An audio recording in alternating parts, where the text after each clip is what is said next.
Good morning, good afternoon, good evening, wherever you are. It's morning for me. I just wanted to pop on. Apologies if my phone moves too much. My selfie stick is officially broken. It just keeps falling apart piece by piece. It broke like a month ago, and it just keeps crumbling apart, so I have to remember to order one of those. I have a microphone on, so I'm pretty excited about that. Thank you, my dear friend Kat, for letting me borrow this microphone, and then if I like it, I'm gonna buy one. And hopefully for those of you who've seen these videos before, I quite frequently have technical difficulties. So we'll see how this goes. I don't know how the wind is going to be with the microphone, but thank you for tuning in and sharing this now moment with myself and with one another. If you haven't seen these videos before, welcome. And I'm just half asleep, so I'm gonna just go into a little bit of flow. Welcome back if you have.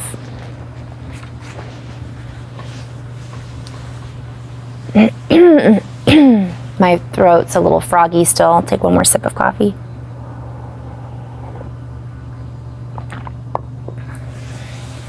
Okay, here we go.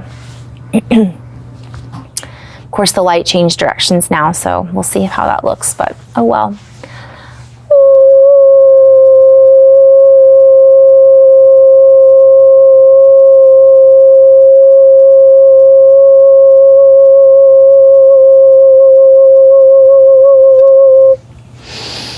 Vi andar hestestarak urra handar ek ishtara hashtara urra. Tindara hastastarak urra ashtara hinder ek indra hestestarak urra. Dora hinder estestarak urra. As the earth changes, sways, and shifts, you may feel like you are changing, swaying, and shifting. Shifting points of view, shifting perspectives, shifting from one complexity to another. Some things become easier. Some things, this is a play on words, they're combining themes and things, seem more convoluted, complex, while others seem more simplified with your new view on the horizon. Dora andra esteshtark orra. Dindar eshtarak orra. The orra et arhak anrak orra.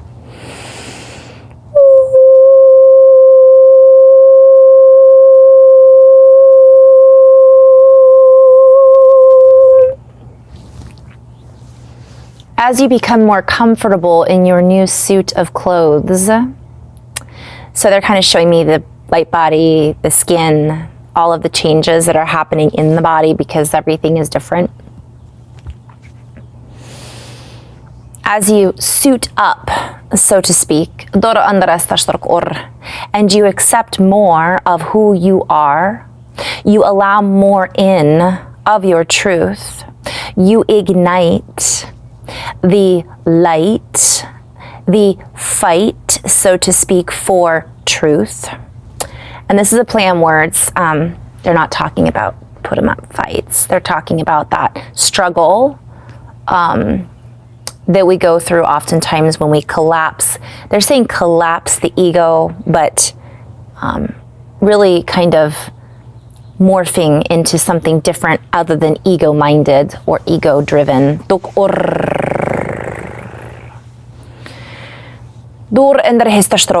We ask that in doing all of this, in your personal struggles that are being collapsed, morphed, integrated, digested, we invite you not to forget who you are here with.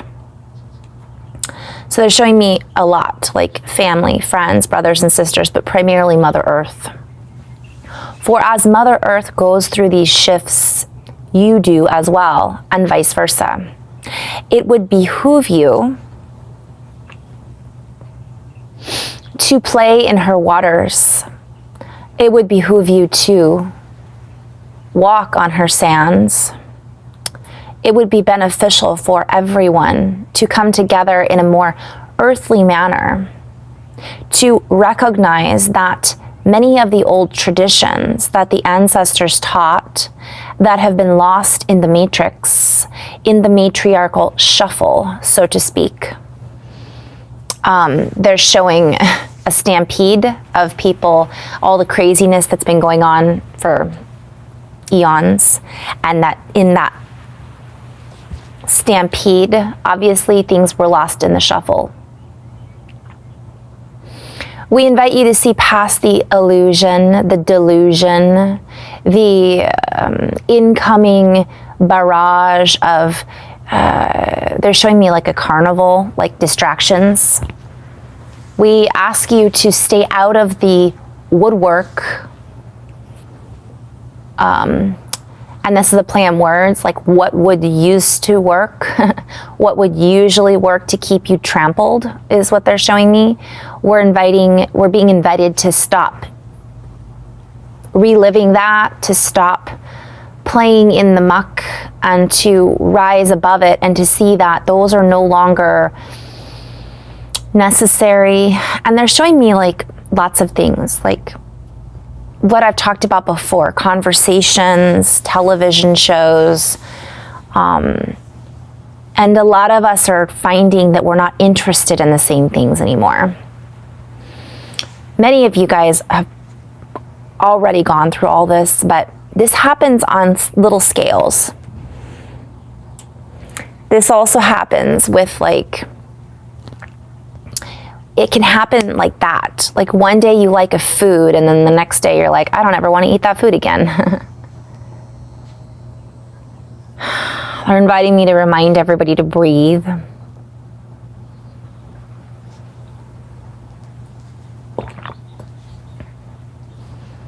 For all of the dramas that play out in front of us are merely, they're showing me a recapitulation. How do I explain this word? I'm trying to go in flow. So let me go back into just a little bit of flow.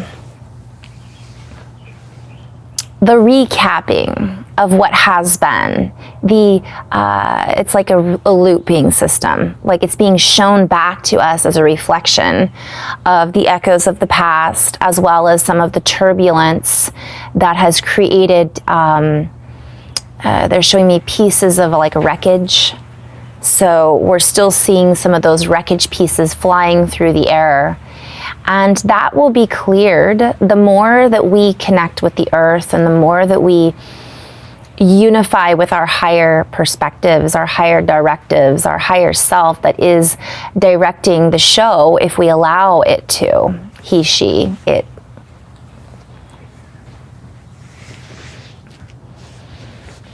Dora andra hestashtarak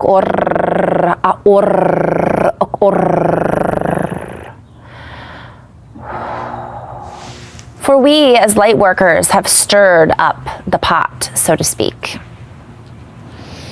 We have created an imbalance among the malarkey, among the talking heads. As we create this imbalance for them, we create more balance for all.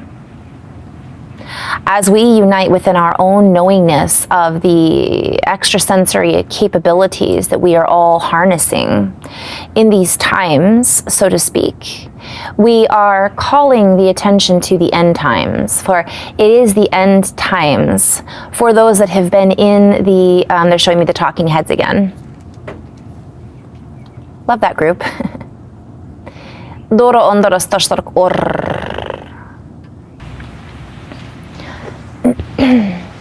Our playing field has expanded as light workers, and those that are the talking heads, not to be confused with the musical group that I love, has narrowed. So therefore they must find as much as they are capable of finding to stir up as well. So it's like we're both stirring the pots, so to speak.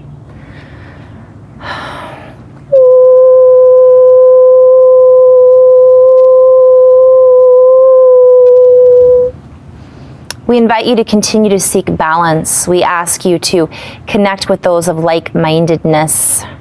And they're bringing me back to the term that I've been using, which is hive heart versus hive mind.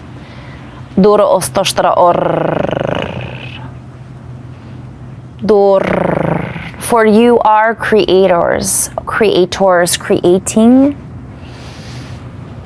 within a complexity of emotions, feelings, memories, connections. Recognizing that we are creating based on the patterns that we have been taught, or beyond that, the patterns that we have learned. So they're showing me that some are creating based on their connection with source and their higher selves, while others are creating on what people are telling them to create. And this refers a lot back to television. I'm seeing a lot of that. And then others are going based off of what they've learned. So some of that is positive, and some of it not so much. Some of it is like Pavlov's dogs, you know, and some of it is actually learned from not feeding into that or being fed that, so to speak. Anyways. As you step into your power, as you step into the fullness of who you are, there will be times when it will seem unbelievable. There will be times when what you see before you cannot be possible. Yet there will be other times, well, we offer you many of these opportunities to see into, they're saying again, see past through the delusion, see through the illusion, Maya. And recognize that magic is streaming all around you. Magic streams from you and through you. And so we invite you to be more of the magical beings that you are, being the representatives that you came here to be in the fashion. So they're showing me like this is fashionable, not the clothing that we were taught that is fashionable. The new fashion, our new clothing.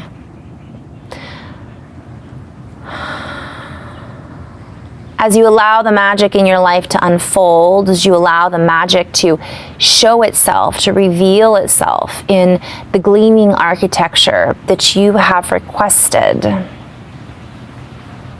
And they're sharing this as a play on words like the quest, the young, in the Native American culture, it's the vision quest, right? So we've gone on this vision quest, and many of us have gone through the rites of passage. Some have not, because everybody's in a different stage of development. But for those that have requested and gone through this vision quest, do not block what is being offered in sight as insight.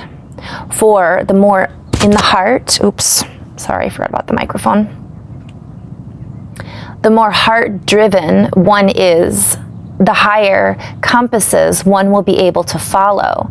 The more insight one will be able to see, the more insight one will be able to feel, and the more power one will wield. That is the true power source, above and beyond that which is presented in a beautiful, I'm hearing the Jack Johnson song, staple it together and call it bad weather. Like, get past what is being presented to us, because it isn't. It's all a cardboard box. So I'm gonna go a little, not 3D necessarily, and then I'm gonna have to end on this because I'm seeing if there's anything that wants to come through before they talk about this. They want me to talk.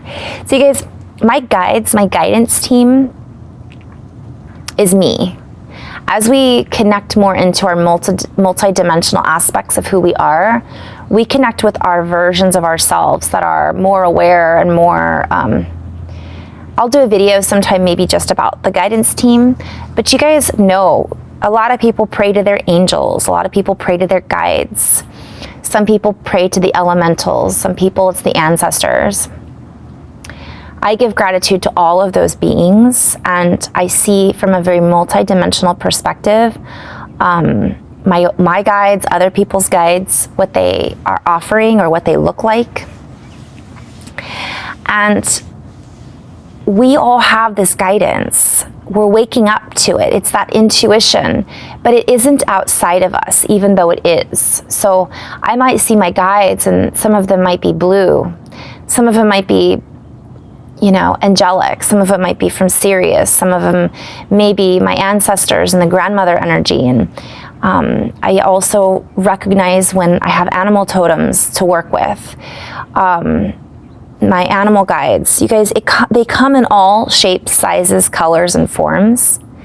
And the more we can start recognizing that, we stop searching for something outside of us, because a woodpecker will just show up as we're talking, or a frog might make a harmonic in the background, or we might see a face that flashes in front of us that's perhaps the shaman of us that's connecting through multiple parallel dimensional realities. I'm going a little off right now just because one of the messages that comes through is it's very multidimensional. So, for example, if I'm working with someone and I see them, I don't necessarily see them as Sue sitting in front of me or Joe. I see this multidimensional, beautiful being with particular qualities. And when we talk about it, we bring through those qualities, or we bring awareness to those qualities. What the guides are showing me is we've been distracted for so long from our guides. And we've been taught to think that all of these guidance systems and teams are outside of us and so far away. And they're not. They're just one phone call away is what they're saying. And that's that ET phone home. They're not all off on Sirius. They're not somewhere in Venus. They're not in the center of the earth, but they are, if that makes sense. You guys, we're telepathic beings, and we can communicate with our guides telepathically. That's how they communicate with us most of the time anyways. But from the other perspective is that we are living in a multidimensional universe.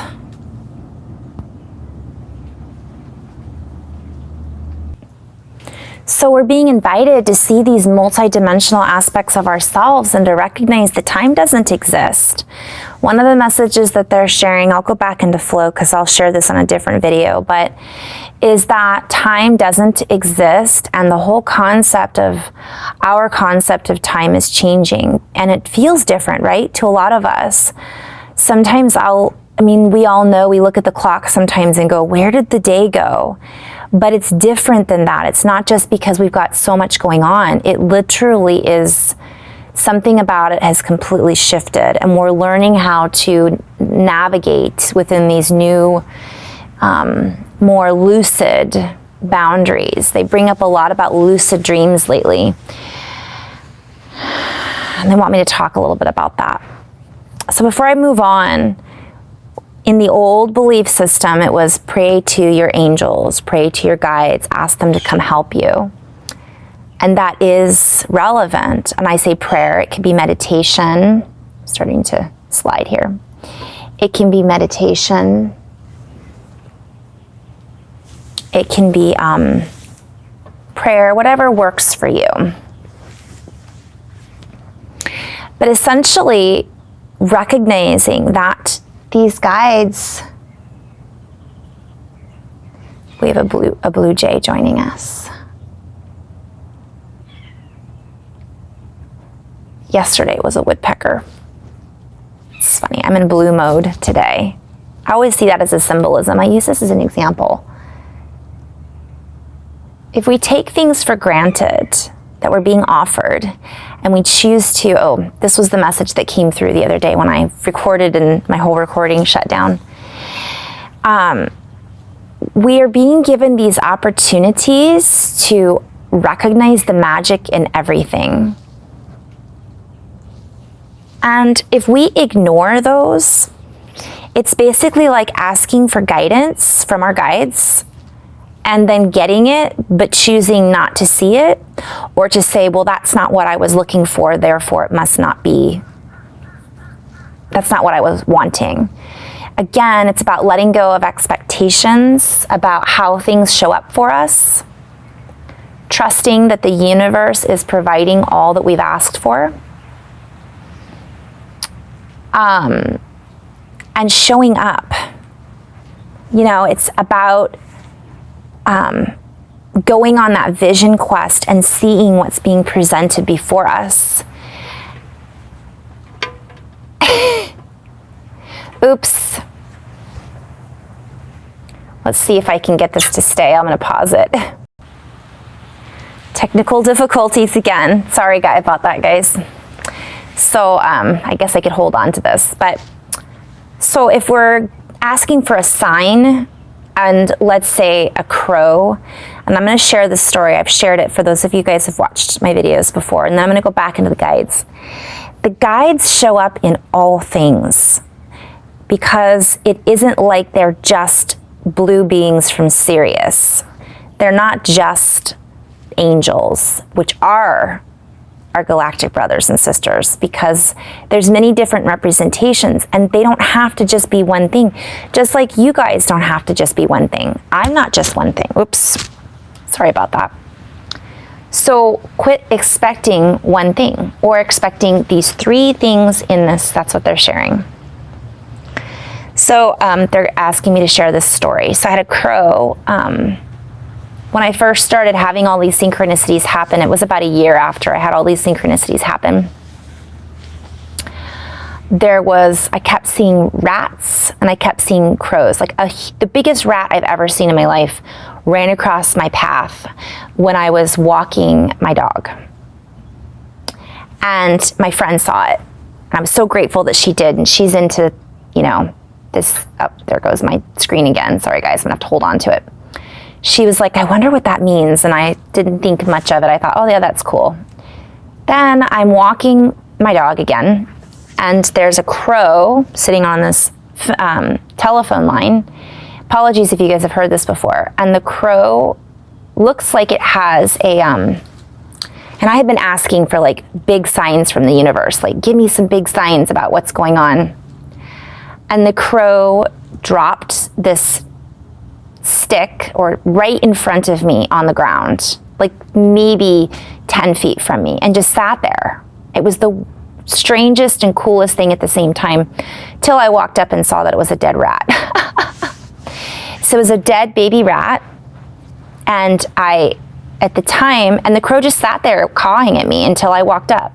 And then as soon as I walked up, it sat there until I looked down, and then it flew away, sat in this other tree, and sat there watching me still. And I just get goosebumps to this day, because yes, it was kind of gross, but come on, 2 days in a row or three days in a row, and some other things had come through too. I think Ratatouille was on the television. Let me see if I can, hopefully that'll stay for just a minute. So the reason I'm bringing this up is I had been asking for signs. The universe gave me the signs, but if I wouldn't have been paying attention, I wouldn't have necessarily even walked up to the crow to see what it was offering. I wouldn't have noticed, I would have been grossed out by the rat running in front of me. And it was like a big sign to get change, to do what you need to do, get out of your habit, get out of your routine. Good things are coming. And so I was like, okay, the universe is yelling at me right now to make these shifts. And I hadn't started these videos yet. Maybe this was 2 years ago. And I had been guided to start writing and starting these videos years ago, and I ignored it. And it was uncomfortable when you ignore those signs. You get sick. You get things that come up when you ignore them, because how else is your world going to try to get you to see what's going on? Sometimes it takes extreme discomfort to make somebody wake up, right? To get out of their habit. The other message that's coming through, oh, I kind of lost it, but that's okay. Patience was the other message that was coming through. I got to keep an eye on my time. Okay. I've got a couple more minutes. Yeah.